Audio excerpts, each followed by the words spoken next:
right, cheers. Cheers. Yeah, gotta get the bottom right. That's right. Great. So today, I wanted to talk with you about, you don't have to be looking at yourself in the camera so much. Okay. I know you like looking at yourself, Dad. Well, I'm such a handsome guy. Yeah, right? Well, everyone said you're handsome in the last video, so. But yeah, so today, I want to talk to you about how you feel like America has changed. Because, you know, you and I, we went to the same elementary school, went to Clark School in Swampscott, Massachusetts, right?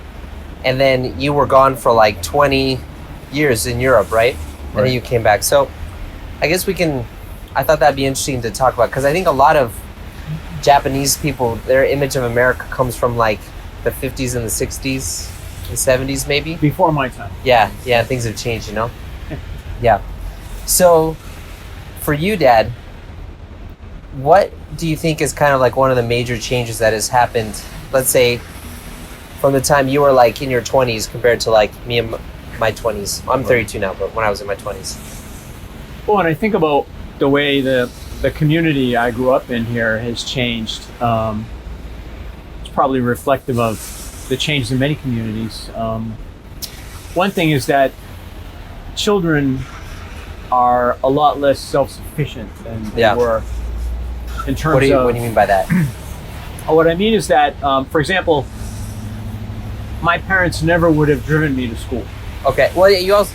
Oh, you mean in high school too and stuff, right? Well, well, I lived across the street in elementary school, but they would have taken us to elementary school. But certainly in junior high school and high school, my parents never would. There could have been, you know, a gale force blizzard, and my parents would not have driven us to school. Yeah. So I feel that children today are coddled by their parents more. Yeah. Yeah. And I feel like they're also not left enough to their own devices to try to figure out things. Mm-hmm. So, for example, when I was in elementary school and junior high school and also in high school, I would get together with my friends and we would figure out things to do. Yeah. So in high school, we played sports. So that pretty much took up our spare time after school. But what sports did you play? I was on the track team and I played ice hockey. Okay. Nice. I wasn't particularly good in either one of those sports. But you were on the teams though. Good enough to participate, but before that, we would sometimes just roam around the neighborhood and talk and go to different parks and, you know, find ways to amuse ourselves and to entertain ourselves.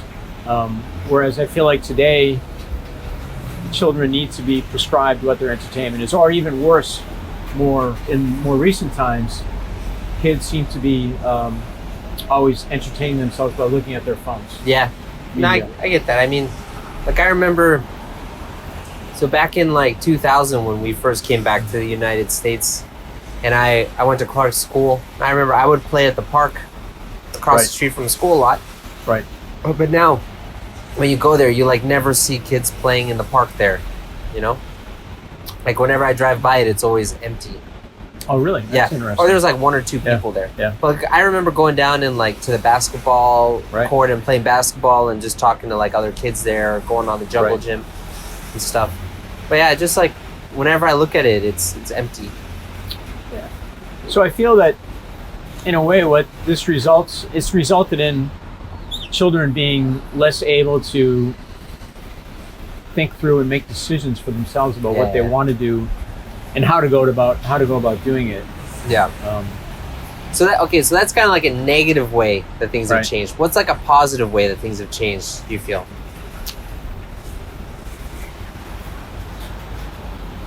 That's a good question. It's easy to think about the negative stat. Let's think about the positives. Well, I would say that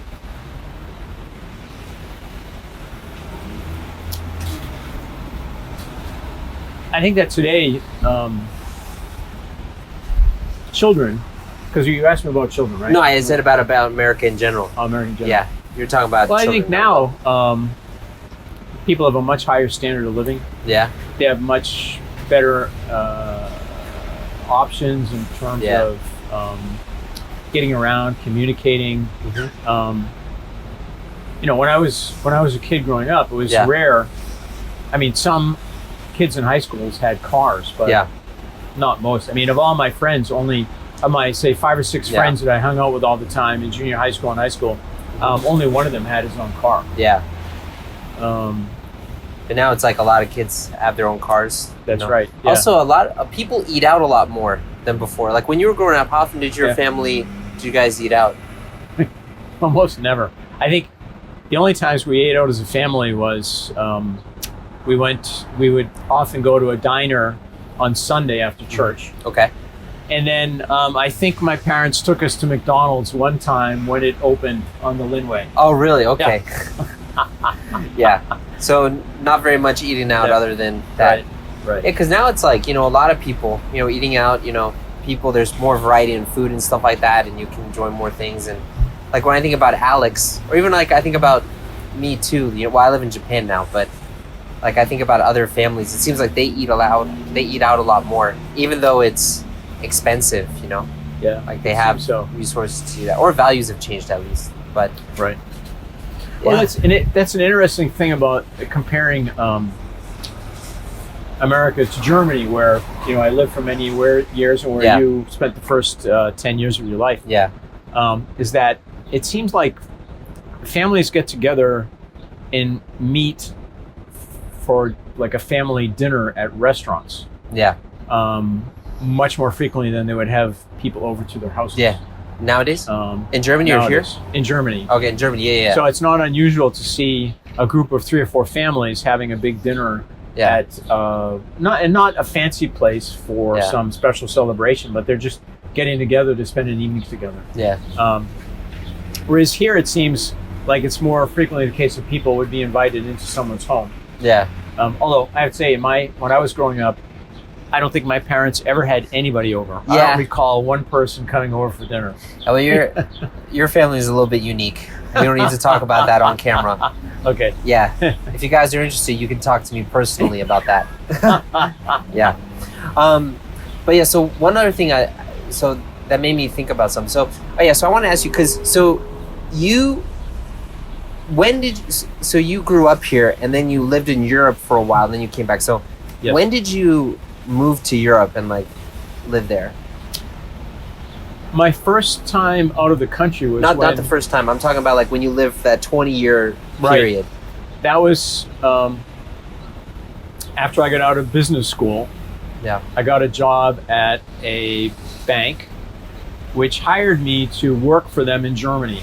Okay. But they first put me through a year of training in New York City. Okay. And then it was I was transferred to Germany when I was age 27. So when you were 27, so what year was that? It was 1982. 1982, okay. And then, so from 1982 until 1999, you're living in Europe, right? That's correct, yes. Okay, so, and we would come back like every year or so for Christmas. It was pretty much every year, right? When we came back, usually right? A couple times a year. Yeah, I remember that. So we come back like a couple times a year, but then in 1999, you moved back. So that's a full, 17 years. Right. So when you came back and you moved back here, was there any sort of like difference you felt from when you had left last in like the 80s? Well, because we moved back to the house you grew up in, you know? Yeah, we briefly stayed there right when we moved back before buying a house in the neighboring town.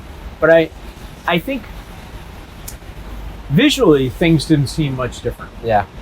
You know, I would say that there was not much new construction or changes in features in the city. Yeah. You know, the shopping mall at Vinton Square was built up a little bit more, and the stores were different. But in general, visually, things seem to be pretty much the same. I would say What about the North Shore Mall? Was that still there? Was that there in the 80s? That was there in the 80s. Oh, that was still there? Yeah, okay. That was already there. Okay. But the thing that struck me the most was when I ran into people that I knew here when I was growing up, so that I hadn't seen since I was in high school. How they were, you know, older adults then with children of their own. Yeah. And it kind of made me realize, wow, a lot of time's gone by. And some things have changed that can never change back. You know, if you meet somebody Mm-hmm. who the last time you saw them, they were, 14, Yeah. and now they're, 45, Yeah. and you see how they are different, and you think, wow, Yeah. life goes on, people get old, things change, and this is an irreversible process. Yeah. And so it gives you a slightly different perspective on life. Mm-hmm. So okay. So I know. So for Mom, when she came back, she said that, the meat cooked differently. Like she remember when she would cook the beef here, that it smelled kind of bad actually compared to what it was like back in the 80s. But you don't cook so much, so I guess I missed that. I still enjoy the meat here. Yeah. Okay, so we got that going. What are some other kind of differences that you see? Like, so for me, like what I feel like is a lot of like mom and pop shops have closed down from before. Like a lot, like there are fewer local shops and more chain shops. At least that's how I feel. Yeah, no, that's true. When I was in elementary school, one of my best friends lived around the corner. Yeah. From my parents' house, and his family owned a little, kind of a small variety store. Yeah. So it's just basically, maybe a 30 square foot store in the front of their house, and they lived in that house, and then the front section was a store. And we would go in there, and you would buy candy. You could get you could buy small quantities of normal groceries, like you could buy. You couldn't do a major shopping there. Yeah. And they would sell everything from candy to milk to small toys, kind of like a mini version of a CVS. Yeah. Okay. But it was like run pharmacy, by it was run by my friend's mom. Yeah. She was always there minding the store. That you don't see. Yeah. In fact, I don't know of any stores like that anymore. Yeah. Yeah. I mean, so I know, like, so your dad, my grandfather owns a seafood restaurant that got replaced by Dunkin' Donuts. I mean, I know officially it moved, but the building where it was is now a Dunkin' Donuts. Yeah, that's and true. I've noticed also, like, in I just see like some shops, they've been replaced with like chain shops and stuff like that. Like, so like for instance in Swampscott, in like the shopping area, Vinton Square, that like shopping mall area, like it's all like multi-state, like large chain stores. I think. Were there any like local stores when you grew up in that area? Was that even developed at that time? The like the Vinton Square now. The Vinton Square was developed on this. Well, on the one side, as you're driving north on the right side, that was there. The part on the left side where the Starbucks is and the Bertucci's, that was not there. Oh, that was not there yet. Okay, but on the right side it was. Right. And then there was also something straight ahead when it's on the right side as you cross into Salem. That was there. But I don't really think there were any mom and pop stores. I think it was already like a a grocery store, like maybe a Stop and Shop. I can't remember, a drugstore, a small, a couple of clothing stores, and ice cream. There was a Friendly's ice cream. Oh, Friendly's, there. Which Friendly's is local in Massachusetts. Oh, really? They started in Massachusetts. It's gone. And that was kind of, I mean, the fun thing about that back at that time was, so Friendly's was sort of the place that kids would go. Yeah. Not really hang out, but like if you went there after school or on a Saturday afternoon, you might run into a bunch of your classmates. Yeah. Everybody was there having ice cream. Yeah.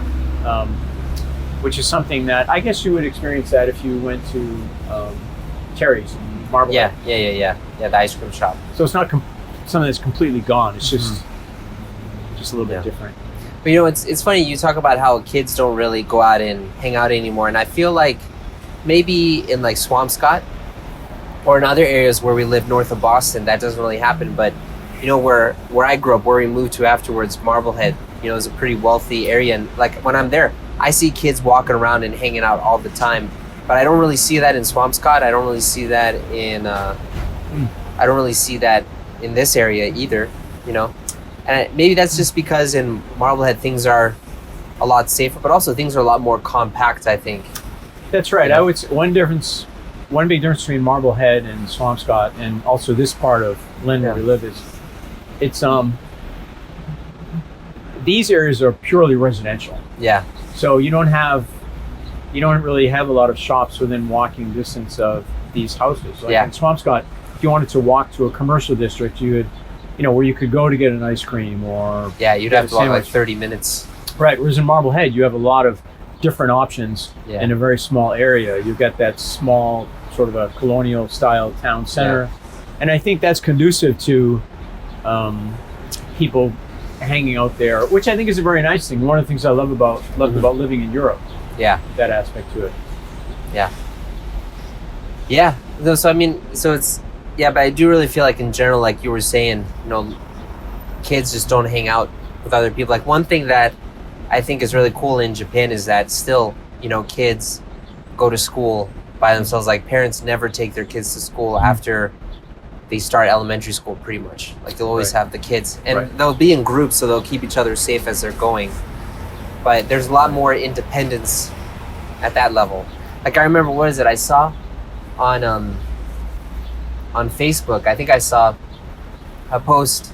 There was a picture of like a Gen Zer talking about, man, could you imagine growing up in the 90s? You're stuck in your house all day without internet. That would be so boring. And then someone wrote down, we weren't in our house all day, Because like, especially when I first moved to the States, on the news stations, I remember,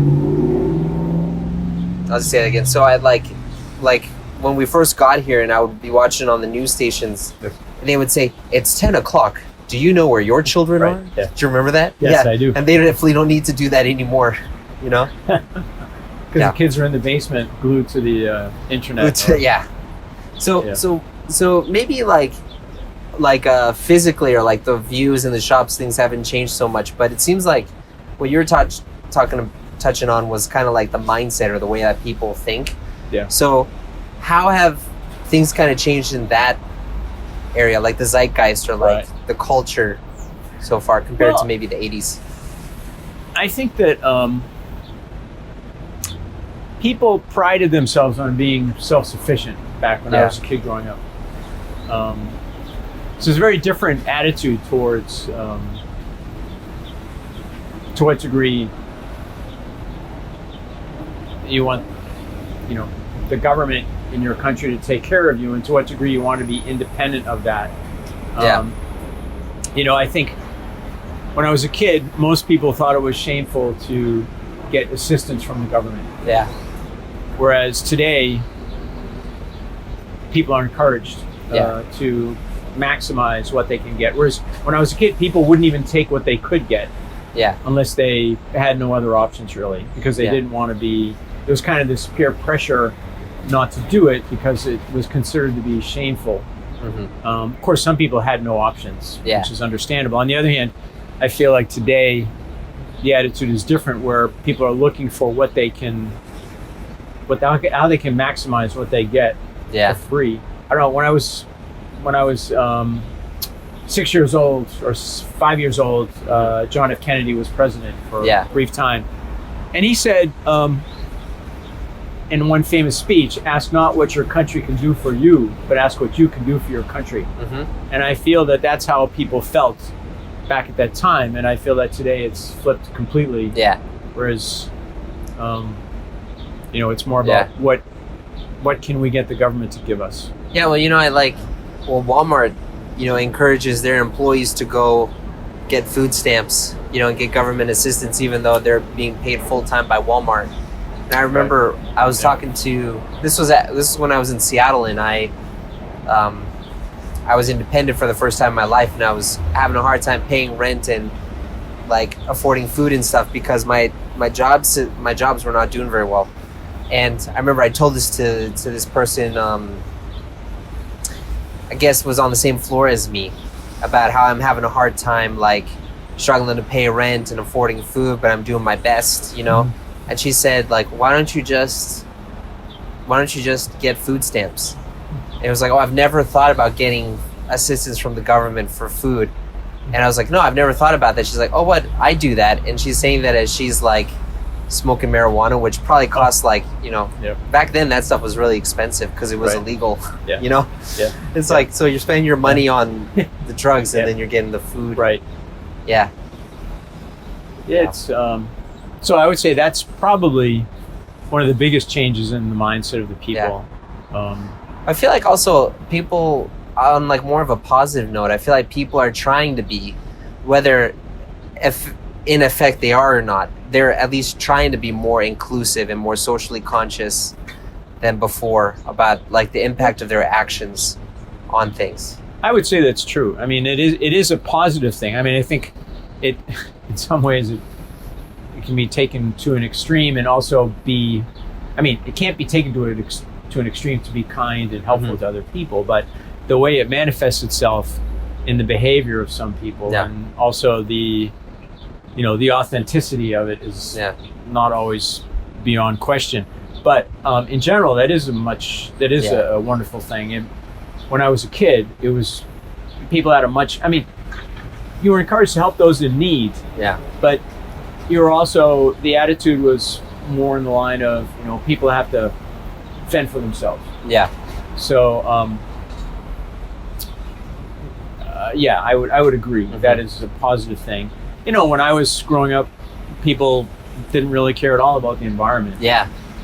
People littered. I mean, it was in the 60s that people suddenly, or I don't know, I can't remember how it came about. Maybe it was certain government programs or advertising, but people became aware that it was not good for the environment to be dropping your trash everywhere. Do you want to talk about when you used to work at Bob's? At the seafood place? Yeah, my first job working at my father's restaurant was to pick up the trash in the parking lot. Yeah. So my father's restaurant was a takeout restaurant. Yeah.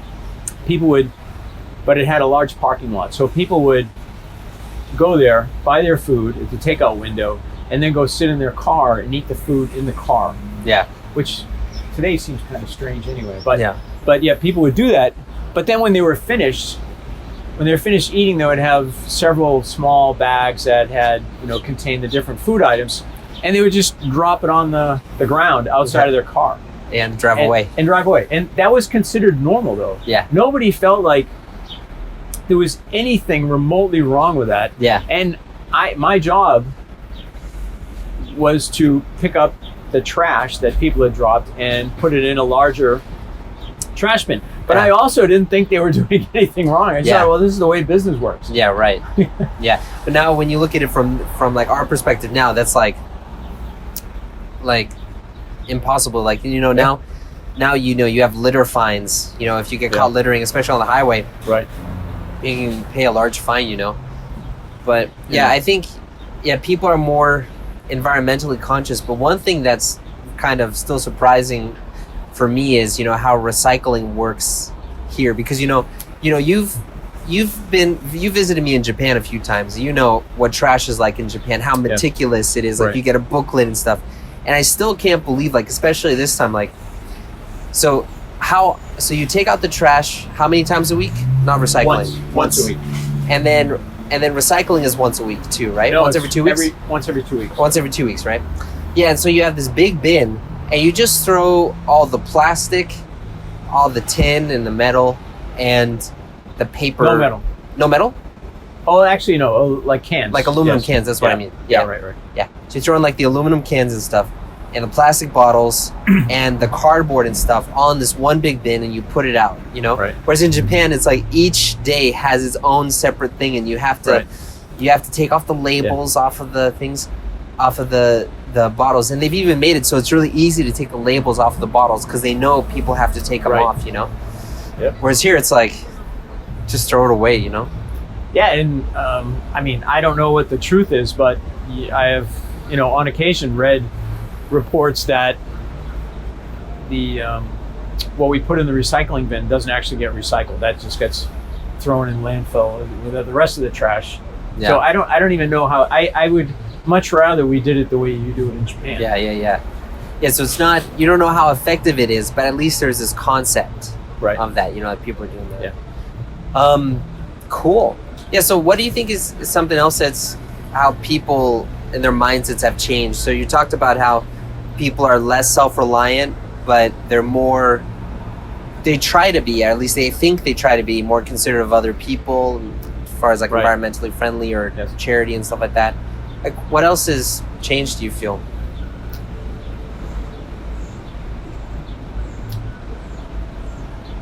I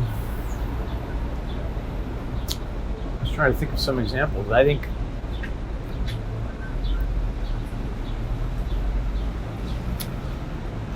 I feel so personally. I think like, so if I think about, like, if I look at media and stuff from the like 70s, 80s, and 90s and stuff, I feel like there's a much more like pessimistic outlook in life that maybe when you were, because like it came about really, I think I really felt it when I was in college. I felt people started to get a lot more pessimistic about things. This is like 2010, whatever, like that. For me, that's when I realized it. But what about you when you were in college? Did you feel like people had more optimistic outlooks on life, or did you feel people were pretty pessimistic? Well, I think people were very optimistic. Yeah. I mean, we all assumed that when we got out of college, we would, at least in terms of material things, we would have a higher standard of living than we did with our parents, or than our parents had. It was, I think, probably all of my peers, well, people I knew very well, almost all of them earned significantly more money per year than their father ever did, or their parents ever did. Of course, not the case for everyone, but in general. But that was one thing, and so I would say that everybody was optimistic about the future. Mm-hmm. I mean, it was also a great time economically in the country, and we also weren't as aware of many of the problems in our society, because you just by reading the local newspapers or the national newspapers, you weren't necessarily hearing about all the struggles that certain groups of people in the country were suffering from. So we had less information, and we had a more positive outlook because it was based purely on what was happening to us. So I guess the answer to that question would be very different from someone who grew up in a underprivileged situation. That's for sure. I mean, I'm quite sure that many people growing up in certain areas of the country had a very pessimistic outlook on life based on the situations that they were in. Yeah, but the standard of living was increasing, I think, up until like the 90s or so. Like there's research for that. So I think, of course, there's going to be exceptions, but in general, that's kind of how things were going. Yeah, well, I think even until current times, the standard of living has improved. Yeah, and even now, well, the people in their 20s and 30s are having a more difficult time economically than their parents did, in many cases. Certainly, the standard of living they have is normally relatively high. I mean, if you think about in terms of gadgets they have, the types of entertainment systems they have in their homes. Think we didn't when I was a kid. It would be unheard of to have your own phone. As a kid. Right. Or even to have your own landline was something that only very, very wealthy families had, where the kids would have their own landline in their bedroom, maybe. Or somewhere. One other thing that is quite different too is that when I was a kid growing up, we were in general proud to be American. And we had a strong sense of duty and allegiance to our country. This was complicated by the Vietnam War and the reaction to it. But still, in general, I think people were proud to be American, proud to fly the American flag in their homes. And I think that's changed quite a bit. I remember in third grade at Clark School, like my first day at school, we said the Pledge of Allegiance. We would say the Pledge of Allegiance every day. I pledge allegiance to the flag of the United States of America, right? And I remember first time hearing that, because I was totally unprepared for that. Because in Germany, you don't do that, for sure. And in Japan, you don't really do that. And it was just, it almost felt like a cult thing to me. I felt really uncomfortable. Like, what's this about this flag? Oh man, I need to fit in. I need to memorize this thing. Right. Yeah. You know? And I don't think they do that anymore, but they did do it for a while, you know? They did, and then the flag has played a significant position in American culture. And you know, for example, whenever I believe that, you know, we have certain rules of decorum in handling a flag, and not most private citizens don't observe it. But also I understand that when you know, it's important to preserve the flag in combat. Yeah. You know, I think the idea of protecting the flag was an important concept in American culture. Yeah. You know, many people today still are outraged at the prospect of someone burning the American flag. Because in some ways, the American flag represents the sacrifice made by all of the men and women who have given up their lives to preserve our freedom. Yeah. In our I just want to tell for the viewers, we have a flag in our yard, and we're looking at it right now because it's sticking up right there, maybe 5 meters this way, or like 7 meters this way, 10 meters maybe. But no, I was thinking about that too. So like, because I feel like now, you know, people's identity as Americans are much more fragmented, you know. So like your side of the family, they come from Greek immigrants, and they became fully American, you know. Of course, maybe your dad spoke Greek a little bit, but like, it was definitely American, you know. And it was all about people coming together to have this American identity. But nowadays, like, what does it mean to be American? It's kind of a hard thing to answer, you know, because it's different. Because, you know, America is made up of immigrants. Like, pretty much all the people here are not natively from here. You go back 500 years and no one's family was here, you know. Right. Whereas in other countries like Japan, you know, you've had families there for generations that go back like 1,000 years or more, you know. Right. So here everyone came together for a specific purpose, and I think that makes like that national identity a lot stronger. But nowadays it doesn't really mean anything anymore. Well, I feel like it's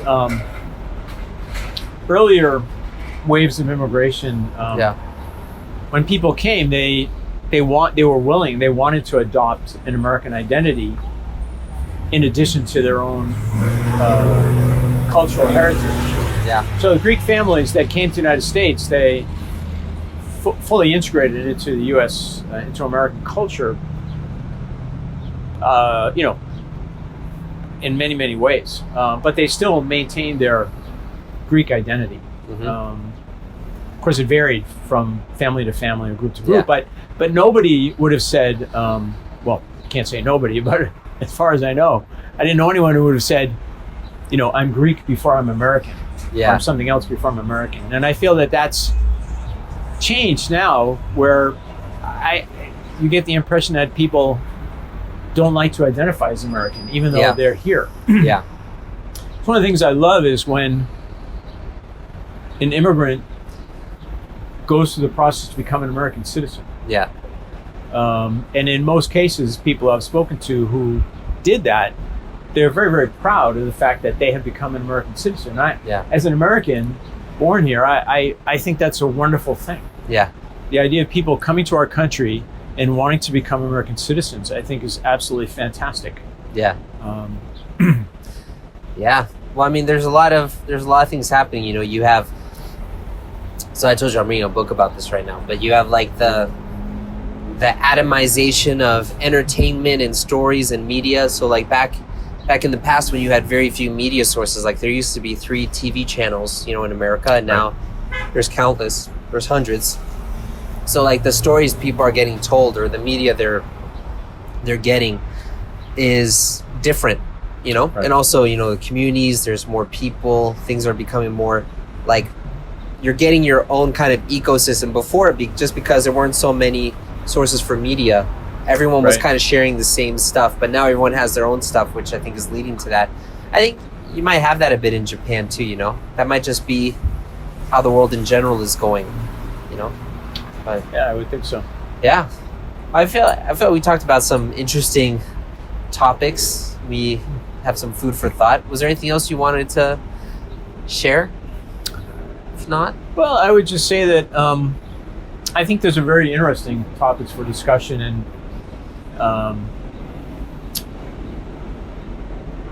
coming up with good answers to these questions requires quite a bit of thought and reflection. Yeah. So what we've just said is kind of off the top of our heads. Yeah. Right. Yeah, I mean, going into any one of these topics would take like an hour each, you know. Yep. But Right. we'll just end it here because I'm pretty much done with mine, and you are. Oh, Let's just finish it up, and all right. I'll see you next time. See you next time. See you.